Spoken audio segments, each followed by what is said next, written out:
Who would ever think a mother and son could make such an unpleasant picture? Sophocles? Yeah, we're sorry to offend your eyes, your majesty, but this seems to be the only place we can get word on Cruz Eden. As soon as we find out something, we'll go elsewhere. We can't go in there right yet, but the doctor said that it's not serious. Oh, that's wonderful. That makes it better for you? That makes you happy, does it? I thought pain and suffering were more to your taste. Only for people who deserve it.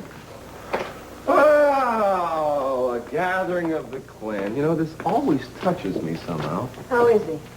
Worrying about your client, I'm glad to hear the holiday spirit hasn't lulled everybody into neglecting their job. And you'll all be happy to hear that Eden's ex-husband, Kirk, has confessed, actually, to orchestrating almost every crime in the entire affair. That includes shooting Dr. Schatz, helping Elena commit suicide, and framing Cruz.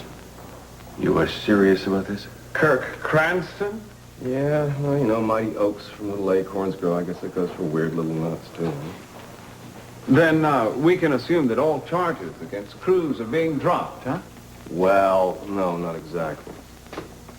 What do you mean, not exactly? Well, you see, the only substantiation we have for Kirk's story is Kirk himself, and that's not exactly the most credible source. I mean, considering that he's, a near psychotic, a murderer and all, you know, I mean, not exactly the type to trust without reservation.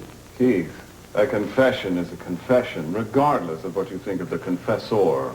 Well, no, there's more. You see, there's Cruz's breaking away from custody. I mean, admittedly, he's innocent of Elena's murder, but that doesn't justify the commission of another crime. He had to do something after you railroaded him. You really are a piece of work, Timmons. Everybody knows that you're totally corrupt, but nobody can come up with that one piece of irrefutable evidence that will put you behind bars. But you know, sometimes the fact that a pattern of corruption exists is enough. When I look back on your past record, the way you hunted Kelly down knowing there was evidence of her innocence, your association with that firm that turned out to be involved in a kidnapping, maybe your famous tendency to ignore evidence that doesn't support people or causes that you personally favor, well, I think the pattern is pretty clear. Well, nobody's perfect. Even though I do have a flaw or two, I still am the people's choice, Mason. Yeah, Timmons, but they might choose differently if they knew a little more about you.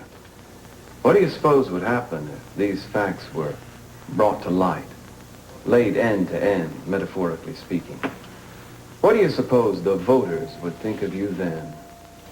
You have no business being here. You have no right being here. No right? I'm here to finally put my daughter's memory to rest. In fact, your daughter, Elena, was every bit as much your child as mine. And that's only one of the things we share, isn't it, Cece?